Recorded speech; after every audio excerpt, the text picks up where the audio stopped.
Бакарот рудникот Боров дол ќе се експлоатира идната година и со транспортна лента ќе се пренесува во Бучим. Целиот процес ќе биде безбеден и рудникот кој ќе биде со површински коп нема да има негативно влијание врз животната средина. Вака најави менаџментот на Бучим, чиј работен век ќе биде продолжен за 20 на години.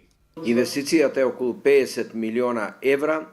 Таа треба да се реализира, кажам, негде до мај-јуни 2020 година, кога Боров дол ќе постане. Тоа е практично отворен коп, од каде ќе се вади, само ќе се вади рудата, значи сите други шпекулации се неточни. Во Боров дол ќе се вади руда, ќе се носи со транспортна трака до отворениот склад во Бучим и натаму ќе продолжува преработката на бакарната руда по истата технолошка линија која и денеска постои.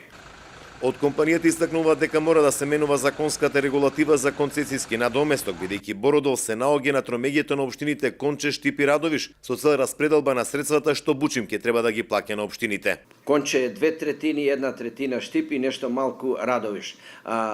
Во наредниот период, може и годинава, почетокот на следната година, мора да дојде до измена на законот за минерални сировини, бидејќи ова е прв пат 3 општини да користат иста концесија и да се одлива на 3 места да се одлива концесискиот надомест по основа на ископана руда и користен простор.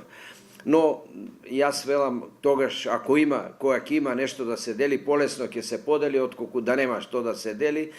Дозволата за работа Боров дол ја доби во периодот кога граѓански активисти се против изградба и отварање нови рудници во Југоистокот. На нивна иницијатива Законот за минерални суровини доби измени и забрана за користење на сулфурна киселина и цијанид кај рудници со површински коп, за што реагираше рударската фела.